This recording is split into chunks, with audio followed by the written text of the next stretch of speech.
So this is a continuation of the last video about specifically the guy at Whirlpool.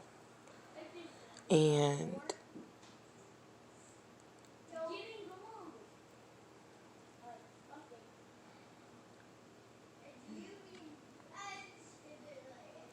I just felt like I really couldn't understand why I felt so, I was so enthralled in him. I couldn't figure it out. And that's had to be like maybe the first time in my life I have ever felt that way.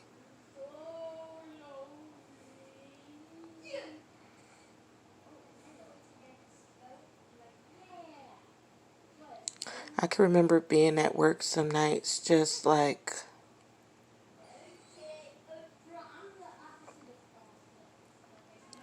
trying to survive. And I would hear his name.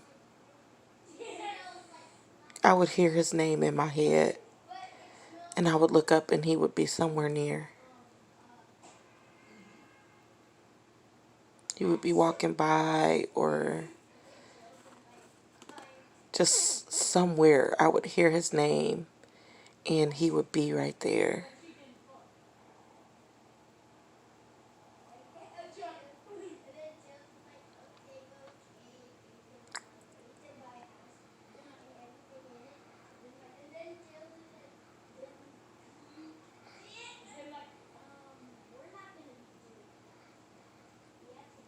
I can remember on one of the last nights that I worked, I remember that I had just one night on my way to work. I was so tired. I was fighting a stomach infection. Just, I have these annual stomach infections that come along, and it's kind of embarrassing because you're dealing with your stomach looking bigger than what it is and trying to just like,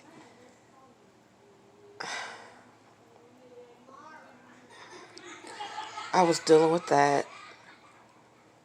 I was dealing with my children, just issues. They were not feeling well either. And I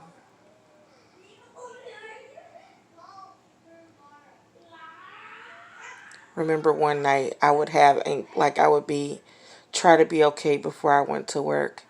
And I would be okay. I would spend most of my days just kind of meditating, just trying to prepare myself to go into work. And it was difficult. I remember one night just pulling over to the side of the road and messaging him on Facebook to tell him, like, to just spill my heart out about the stuff that was going on over in that area. And I felt embarrassed because I felt like I knew that they knew. I knew that they all knew what was going on. I knew that everything, like, I wanted. So people was telling me that these people knew about what was going on. And I can't say for sure that he knew, but it would truly break my heart if he played a part in that, and them breaking me down like they did. It would really break my heart. So I pulled over to the side of the road, and I just remember I pulled into a Family Dollar parking lot on 101, and I'm just texting, and I'm saying saying everything that I know, and just kind of sent it in. And he kind of messaged back like, I'm not at work, tonight. But, he would message corporate, or he would message Brooke Selmer and let her know what was going on when he got back to work. So when that happened, I was like, okay, you know,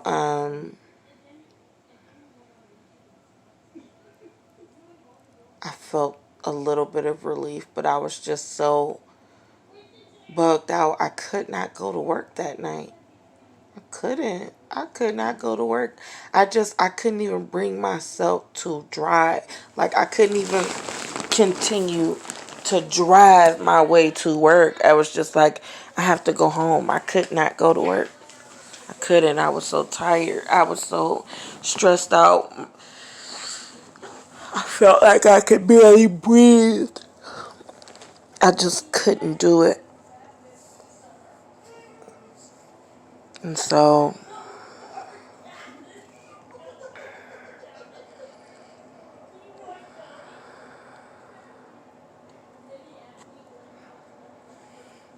I went home.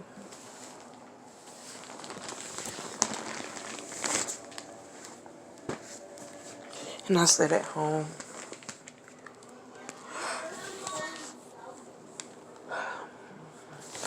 And I kind of, you know, meditated, and I did whatever it was that I needed to do. And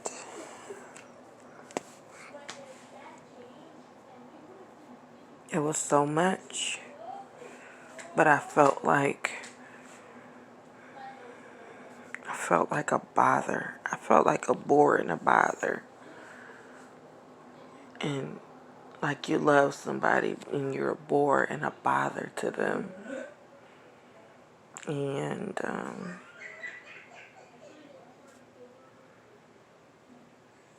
that sucks.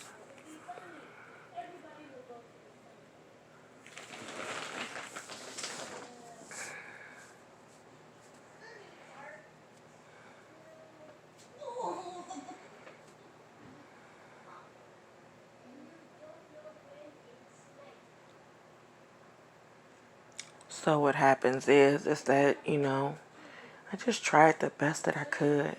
I remember one of the last nights, also, I was just so tired. My body was tired.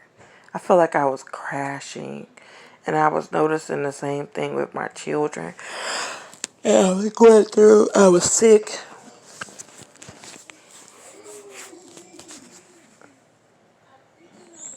From not being able to eat much, from not just, the job was just too much.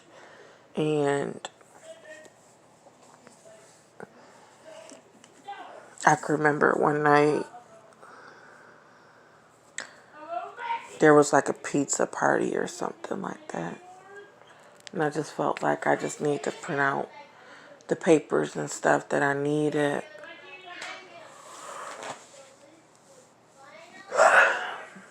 And I was just thinking to myself, you know, I had worked so hard to get where I was. I was just sick.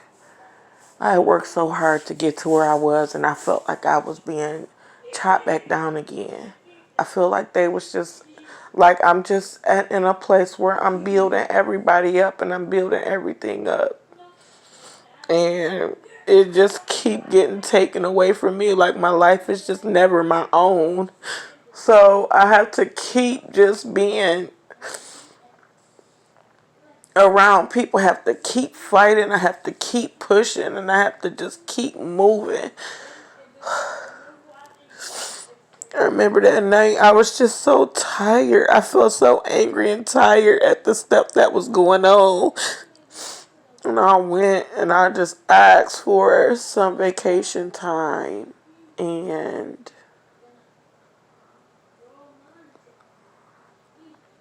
I went and I asked for some vacation time. And when I did that, it was like I put in the paper. And I know there was a lot of rumors and stuff that was around the job, because I'm very open to the fact of letting people know that I did lie to those people about I was going house hunting. My sister had honestly just purchased a home and got, you know, a new car or whatever like that.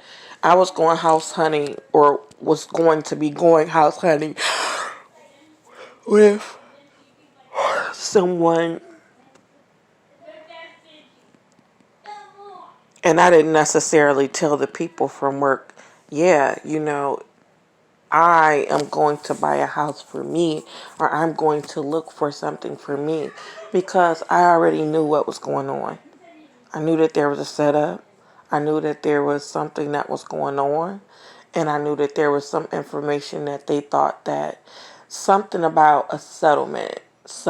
I received information that these people thought that I had received a settlement, and that something was supposed to be going on or happening with that. And I had never received a settlement. The only thing I did was, is I told people, certain information, because I talked to one person and she got all in my business. And I was like, oh, wow, I don't know her, to be, you know, talking or saying nothing. Plus, she one of the people that was talking about me. So I told her what I wanted her to know. And I let her take it back, and somebody that she knew came and asked me questions about some stuff. And it was like, oh, okay. People asked me questions about me for me having a stomach infection, like an issue with my stomach, if I was pregnant. And I never disclosed any information to these people at all, because it wasn't their business. It wasn't their business to know if Candace was pregnant or not. It was just not their business. So I never disclosed that information. But there was information to people that they already knew they were on my what list, and they were doing things to me, and they were asking information. And this one female would run behind people after I would talk to them, and because I would see her do it, and this was one female that I would catch her staring over the stairs at this manager. I would catch her staring and looking and trying to be around them, and so forth. I would catch her doing it. So it's like, okay, and I said something about that as well in the email or in the message on Facebook. But that night there was a pizza party. And I was tired. My body was tired, and it was going down, because I had so much on my mind. I had so many questions in my mind. I had issues that was going on with my children. I had issues that was just going on, period. And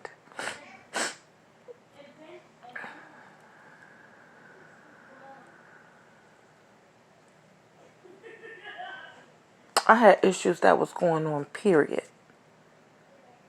And I was just tired. I remember filling out I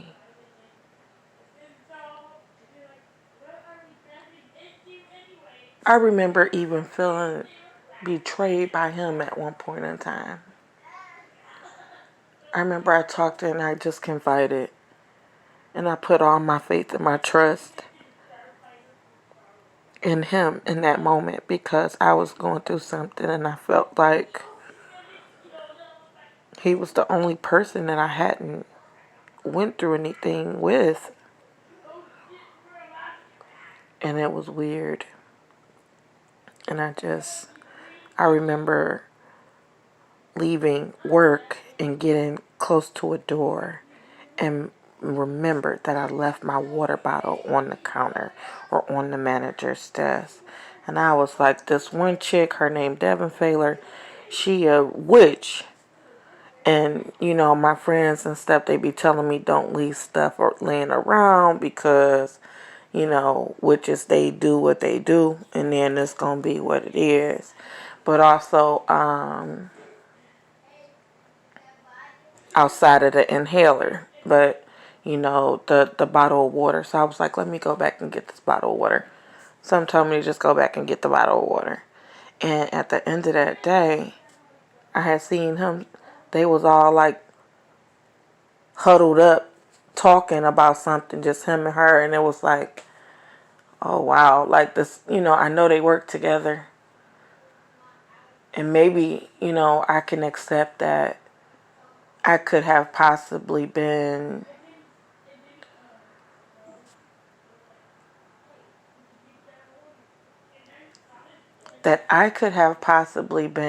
misconstruing what I seen. But when I seen what I seen, it was hard. That being that I had a situation with her and her mistreating me and her touching me. And then, it was too much. My body was tired. I felt like I could barely stand on my feet. It was too much. And I remember asking for days off. Like I needed some extra time off from work because I was trying to recover. My body was so sick. I had been in and out of the doctors, seeing therapists and, taking all these medications and not really being able to eat properly because of the anxiety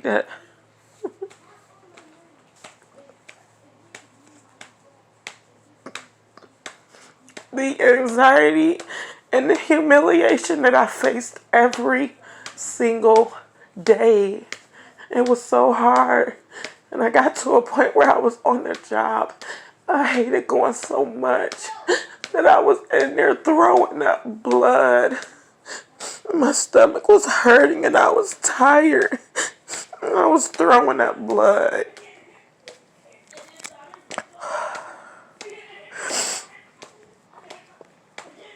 I needed to lay down, and I didn't know what was going on with that. I didn't know if it was because of the medication. I didn't know what. I just felt like I was falling apart, and I needed help. I needed rest, and so I go.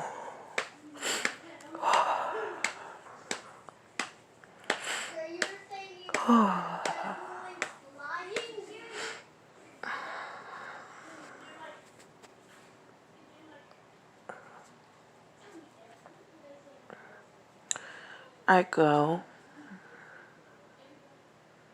and I ask for days off. I think on one page I got days off that I believe that was supposed to have been off, but the additional days that I wanted off from work, I was denied. And he brought the paperwork over to me and he said, he handed me the paperwork and the slips. And he said,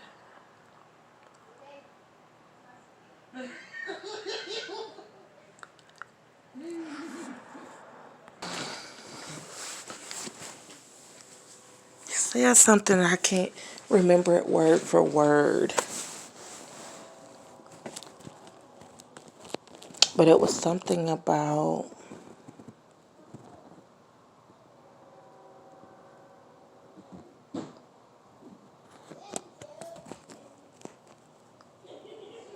something to the tune of that he couldn't give me the extra days off from work.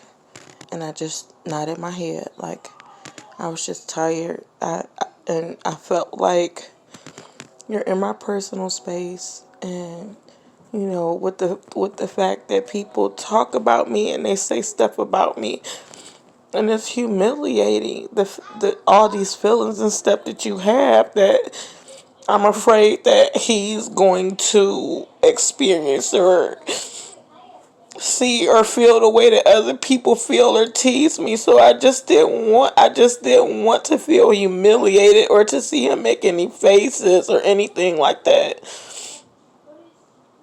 So I I just nodded. I didn't even look him in the face, and I heard him like he said something about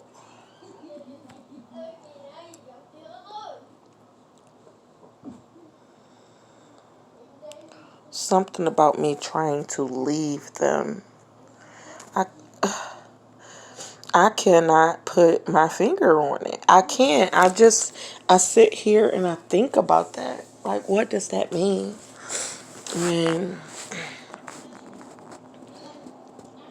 I think about what was going on, because there was messages that were coming to me about accepting some type of proposal, and I'm like, from who? Because I don't have nobody. Like, what is really going on here? Like, I'm just trying to figure out, okay, well, maybe I can't apply it to me because I don't have anybody. But, I was just trying to figure out what was going on. And then he said that, and it was like, wow. He said something about me leaving, something about you leaving us. Just going to leave us? Or I heard that you're trying to leave us. And I was like, I just was weak. Like, I couldn't shake my head.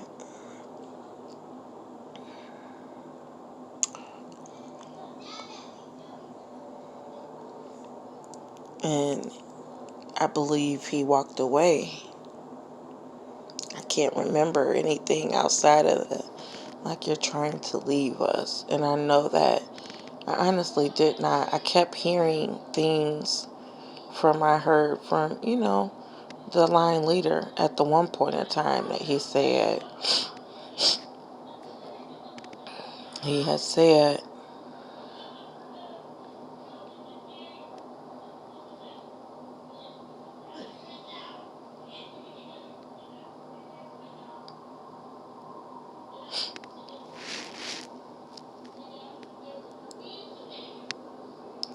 I don't get it. The line leader had said, if I never see you again, have a Merry Christmas and a Happy New Year. And try not to get into any car accidents. And I was like, that's really weird for a manager, a line leader, to be saying some stupid shit like that. Like, And then I dealt with that, and it was like, wow.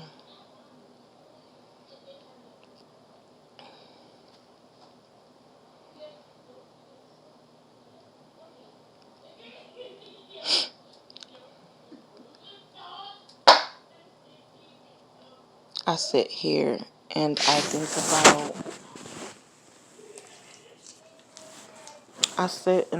about just time and time again, just flashes. I can remember being in one area,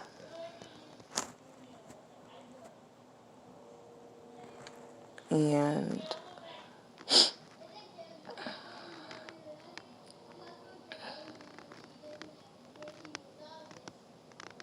I remember being in one area,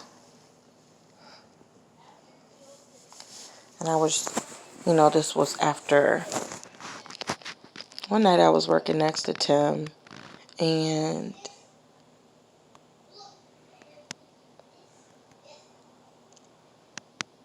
I was working next to Tim,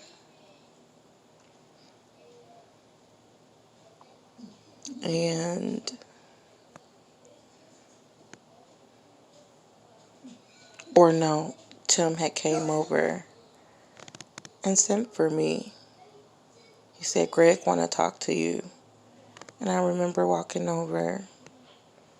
He didn't really say anything. He just looked at me. And he gave me a blank paper. And it was really weird, because I thought I had already filled out the paperwork to train in this one area. But he gave me but I told him, I felt like I was in distress. in the area where I was. And I just thought that maybe this was just his caring way of just looking after me.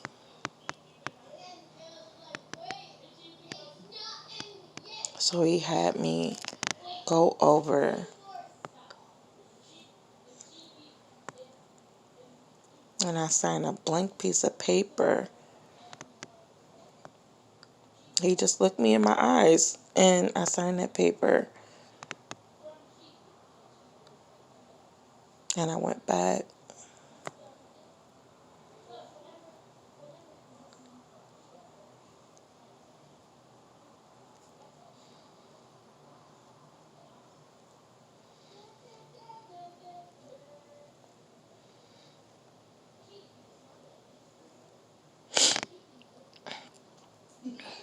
And when I came back, I remember seeing Devin standing beside him asking questions. Like, what's going on with her? Where she, what was she doing or why did he call her for?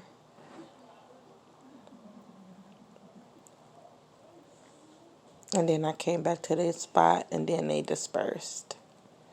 It was just a lot of weird stuff that was happening. And I could just sit and just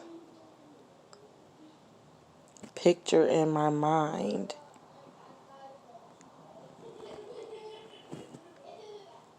all the times that I just caught him staring at me. I was training on one of those jobs. I literally heard my name.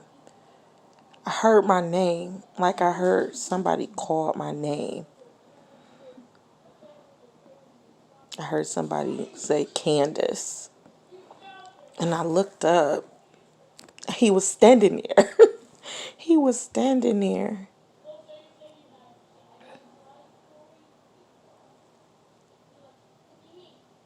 He was standing there. And when I looked up and I seen him, he was standing like behind a rail, just staring at me. Staring. And as soon as I looked up and I saw him, he walked off so fast.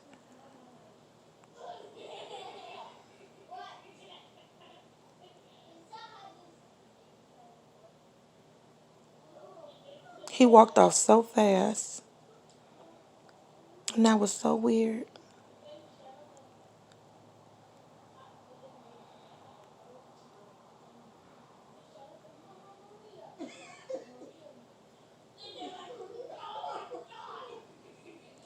And it kind of made me think about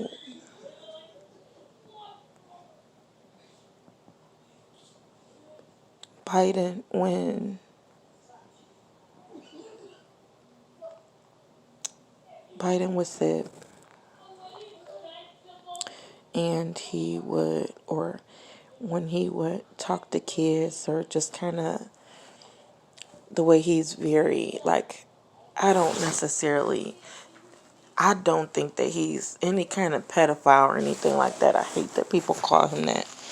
I think, because people are so uncaring about history and backgrounds, I don't think that people know and understand that he has a history of something that is going on, something that happened. And I think this is his way of coping. I think this is his way of coping with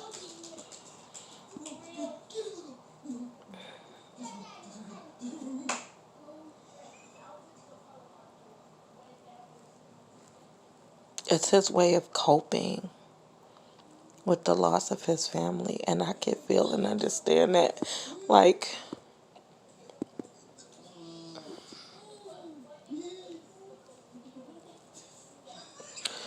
I think after the 20th and after the 26th, like, something happened to me and I just feel like I had lost all love and all hope in everything. I felt used.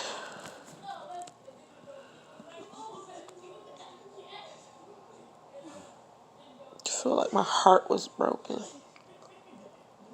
I felt betrayed. I felt sad.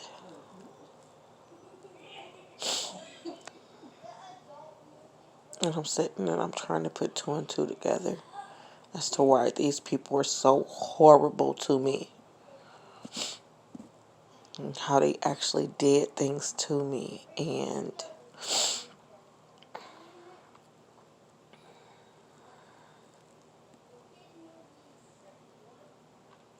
what they were doing was not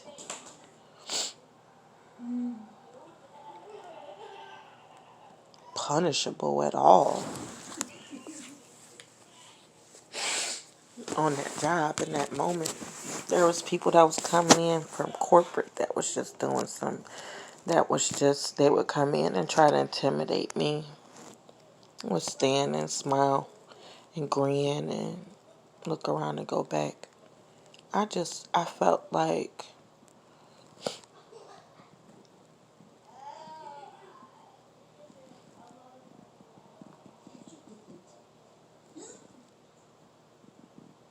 when you try to open yourself up for love, and I would be on the phone with my people,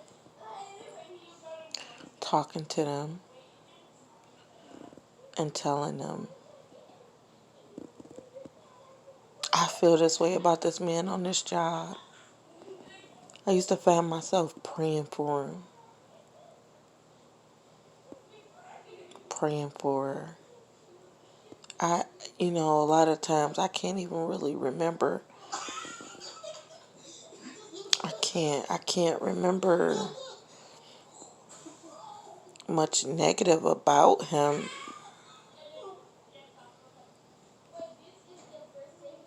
I remember feeling like, oh, he has a girlfriend, so I don't understand why. Like, that was kind of disappointing when you like somebody and you like, yeah, sometimes people don't care.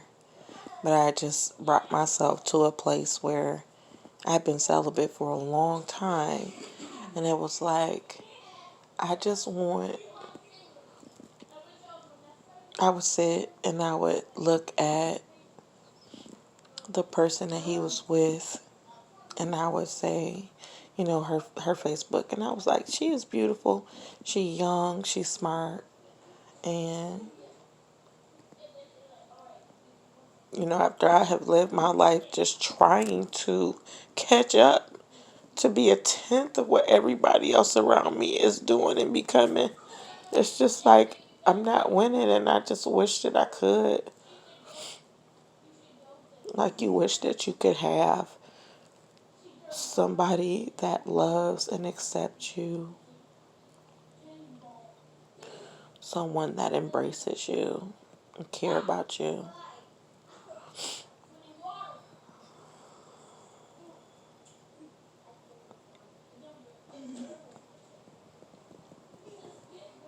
And you always think to yourself, like, man, I wish I could have did this, and I wish I could have been able to do this, but life has its way of doing and being what it is, and you having to know and understand that life is what it is. And I had to suffer. A lot of people bring themselves to thinking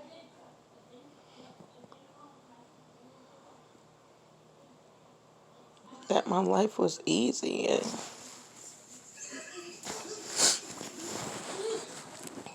most of my life I spent it wanting the same love that I see everybody else have.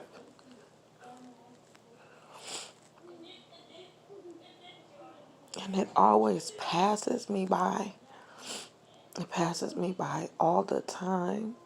And I have to sit and watch everybody else be happy and have love.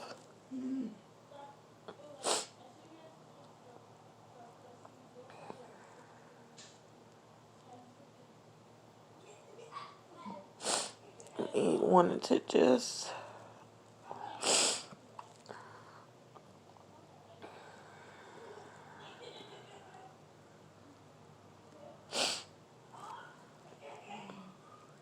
have something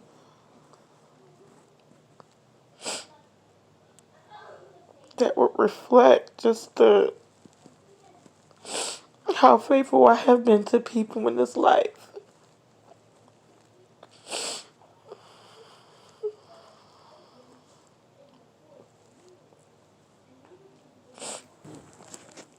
It sucks. Because even though I didn't even know him when I seen that he was engaged, and it was like, okay, yeah, you know, it's like key off the market and you feel a little bit of sad and disappointment, but it's like you happy for him and you're just wishing and wondering that God would bring you something or someone that was worth it. I remember just praying that time, like just thinking about times that he was really nice and felt caring to me. And when you are lonely a lot of times, some people act on that step. I've never honestly been a person that acts on it. Like, I'm just a daydreamer. I sit and I daydream just about having a better life. And it's just living and loving daydreams with people, but having to come to reality that that's not your show and you have to let it go.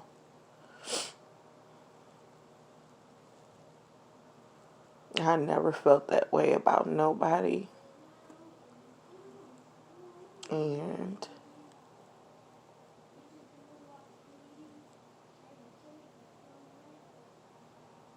I feel empty.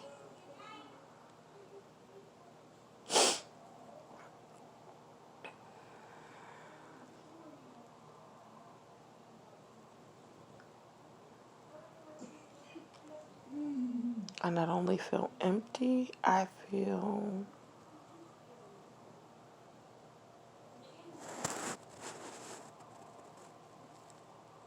loveless. I feel like how my mother had to live and feel all her life when she just had to live and take care of kids and provide for people. Because the world didn't see her as beautiful enough or as much as a catch. Because she was a woman taking care of children. After being loyal to somebody in love and marriage for a whole bunch of years, and to just have to like walk away from that or to be forced out of that was hard.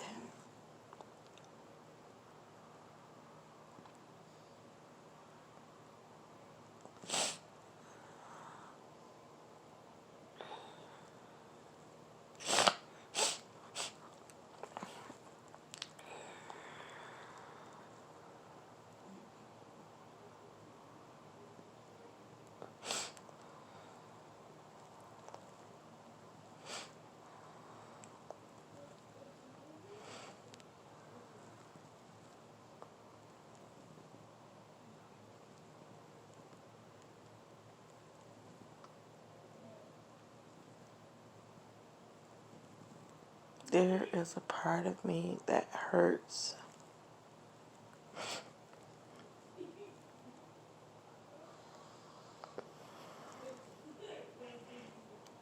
Sometimes I don't know why. Sometimes it just feels like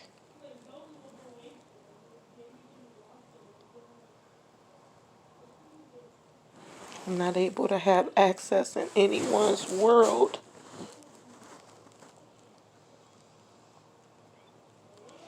And it's not fair. And you just have to be in a position that someone forces on you because they don't think that you are good enough to be a part of anything better than what the world is trying to push onto you. I worked so hard.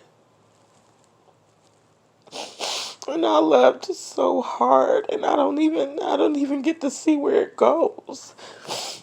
No, I don't even get to see where it goes.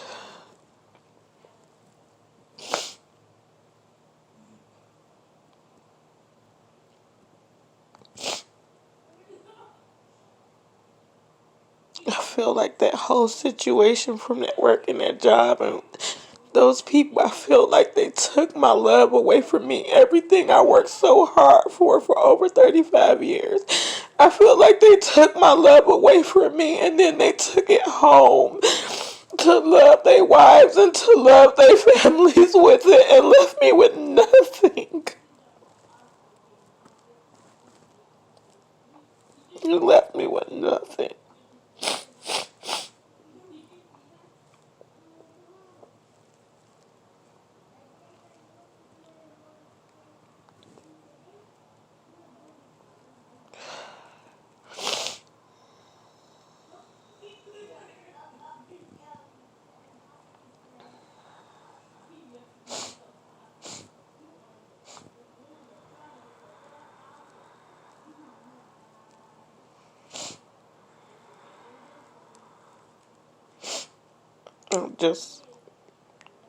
I wanted love like everybody else. And I guess this was just one daydream that lasted so long.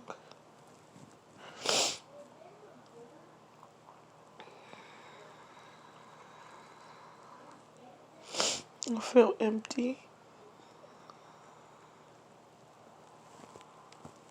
I feel hurt and empty.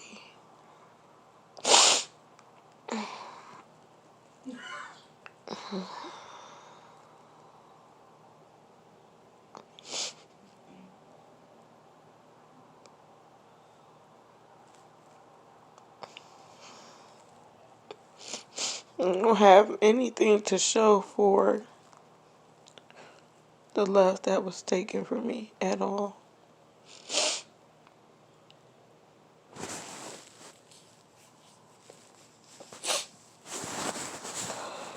And I'm just trying to recover at this point.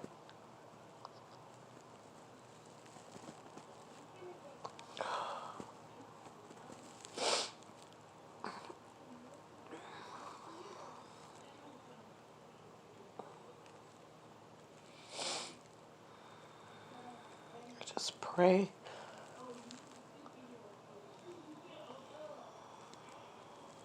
I just hope and I pray.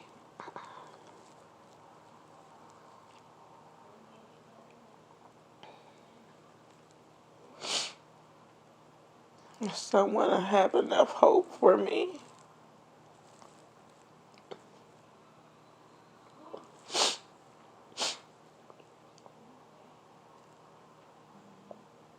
That at some point in time in this life that I would just be able to just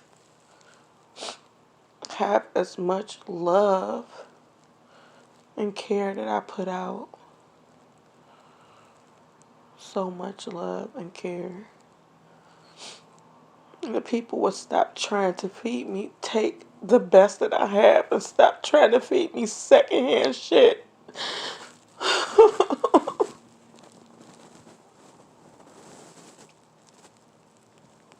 feel so hurt.